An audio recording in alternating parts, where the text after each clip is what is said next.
So you mentioned Chris Economaki being able to sell these races like none other, and you got a chance to see him do it and hear him do it. Was that kind of what sold you into this profession? Well, no, I love the races, but he had the formula, and he was so good at it. So I learned a lot, and he had enough going on. He was one of the great businessmen of racing. He would go on to the next, and he'd leave the end of the show for me to finish. We finally got caught one year when somebody went down in the turn one and dumped a sprint car, and it went off into the midway, and it was a crisis. And the fair director came rushing up and said, "Where's Chris?" "Well, he's not here." "What do you mean he's not here? The race is still on." "Well, he's on his way to Bayonne or wherever." Oh, that was tough.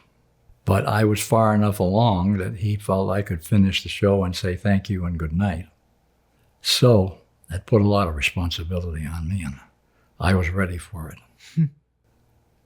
And from the very beginning, I thought, you know what we need is we don't have a paved track in Vermont that is exemplary of where racing is at this time. We have a lot of dirt tracks. So we put together a deal and started Thunder Road, a vision of what racing was all about. Well, we succeeded, I guess, still there, and they still race, and they race like the dickens. And I feel pretty good about that. So I still can't believe you built that at 25 years old.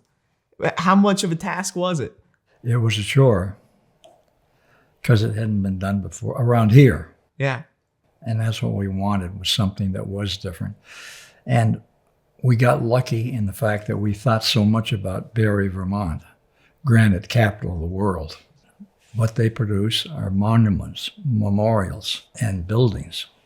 Many of the buildings in Washington, D.C. come from Barre granite. It's good stuff. And they are. And they're very proud of it. Came out pretty good. It did. It's a beautiful facility, fantastic backdrop. How'd you find a location that was right for a racetrack like that? We worked on that. Yeah? Yeah, those hills just fit in perfectly. And we built the grandstand, the original wooden grandstand. All of that was of a plan. And you could go there to see the sunset, or you could go there to see a race. Yeah, or both. Possibly. Or both, yeah. Yeah. Sometimes you get both. Sometimes you get a lot of rain. Where'd you get the name Thunder Road from? Stole it. From who? The movie. Okay. Robert Mitchum. Yeah. Who wrote it, produced it, starred in it.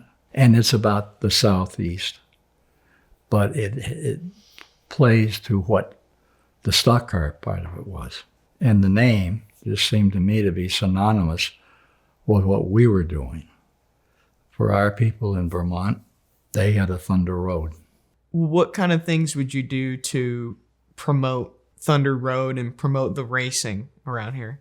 We ran every week on Thursday night because the workers got paid on Thursday, and they loved it. And they would come and bring their families and sit on the banks and watch these cars. And they developed their own heroes. And Barre, Vermont had its own group of race drivers that were, as far as Barre, Vermont was concerned, were as good as anything at Indianapolis. That was fun. So before people got a chance to spend their fresh paycheck on a grocery store and anything like that, they would go to Thursday night racing at Thunder Road? Certainly. Well, you could go to Thunder Road on Thursday night. You could do your grocery shopping on Friday night. Do what you would do on Saturday night and be all set for Sunday. It sounds like a good weekend. Yeah, it was a perfect weekend. And sometimes we'd have special events on Sunday. Your daughter Ashley was telling me about some of the events that go on at the track, and they got porta potty racing. What is that? Is that something you came up with? I hate to admit it, but everybody races something. That's right. Yeah. We had a sponsor, and the different race divisions, they create their porta potty for the year, and it shows up at the track.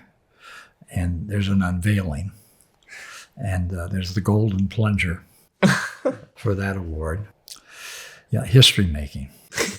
Quite the event. Yeah, that's the next level stuff that we're That's gonna right. talk about. It's above everything around us. No one has ever seen anything like that.